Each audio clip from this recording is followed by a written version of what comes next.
Here now, Florida Republican Congressman Matt Gaetz. He sits, of course, on the House Judiciary Committee. Good to see you, Congressman.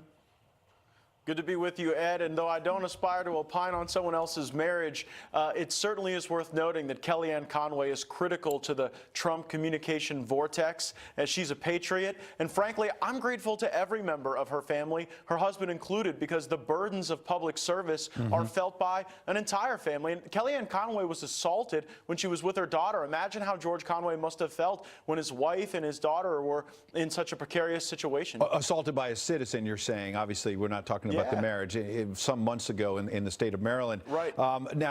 You mentioned that you're not going to get in the middle of marriage. Why has the president got in the middle of their marriage then?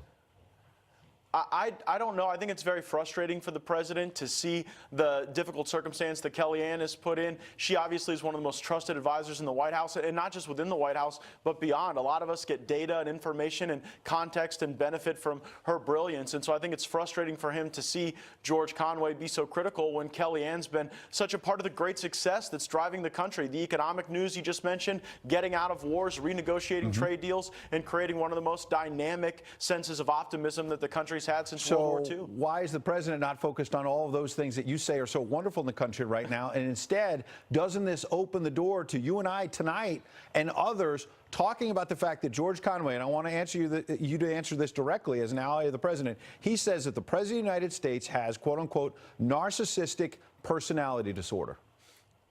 That is not true. I spend a lot of time with the president and talk to him, and the president is deeply caring about other people. And so obviously that's a view held by someone who doesn't get to see how the president really, I think, feels for the country and does a lot to make sure that people live better lives. I agree with you. I don't think that it elevates the presidency or the country to be talking about somebody's marriage. I think the president should focus on the amazing economic success he's having, the renegotiating of trade deals, and really the fact that we roll into a 2020 election cycle where Republicans are more enthusiastic than Democrats, and with a lot of good reason. Real quick, last one on the Conways.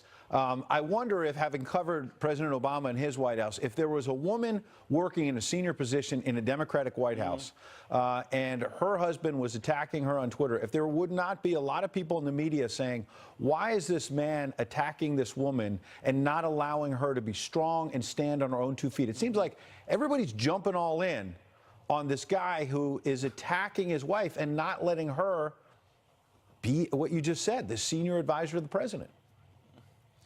There is a double standard for women in power oftentimes, and there's a triple or quadruple standard sometimes for conservative women. And I think that's one of the reasons why colleagues of mine like Elise Stefanik are trying to do everything we can to find conservative women that we can elevate within our party. Kellyanne Conway and Sarah Huckabee Sanders are the most well-known Republican women in America, and that's why I think the president gets so defensive when he feels like either Sarah or Kellyanne are unfairly under fire. And Kellyanne Conway still has not gotten much credit at all in much of the mainstream media for winning that presidential campaign, the first woman to win a presidential campaign. But quickly, I want to move on to a couple other topics. Number one, you were admitting a moment ago that as an ally of the president, you wish he talked more about the economy, maybe less about the Conways.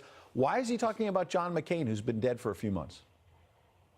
The president believes that one of the reasons why we lost the midterms is that we didn't repeal Obamacare. And we still have a lot of Republicans and just Americans around the country who are frustrated and feel like the Republicans let the country down by failing to fulfill that promise. Okay, but pardon me, sir, why not go after Mitch McConnell? He feels very betrayed Pardon by me, John why McCain. not go after Mitch McConnell or Paul Ryan? Mitch McConnell voted yes.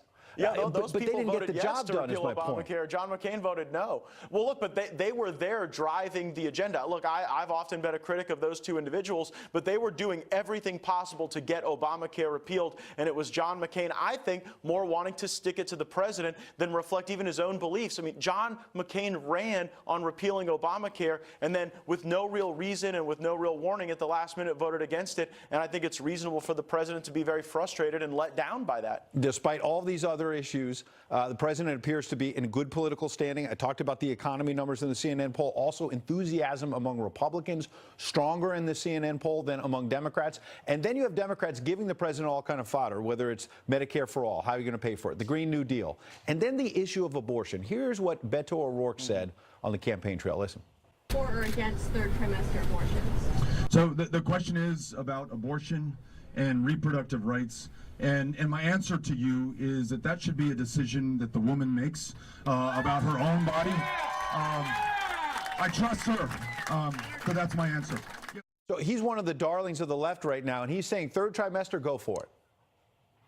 Beto has to win a primary before he gets into a general election, and frankly, that answer is not going to hurt him when you look at how far the Democratic Party has lurched to the left on the issue of life and abortion. I wonder if Beto O'Rourke also believes it's between a woman and a doctor if a baby has been born and survived an abortion. 19 times Republicans in Congress have tried to get the Born Alive Protection Act heard. 19 times the Democrats have objected, and so as the party moves so far to the left, third trimester abortions, allowing babies to be killed even after they're born, it won't hurt Beto to say he supports late-term abortion, and that's a real sad thing. Real quick last thing, there's another Democrat in this race, Kirsten Gillibrand, who's now saying that she's got legislation to sort of get in between patients and doctors to deal with the opioid crisis and wants to dictate how long you can get certain drugs.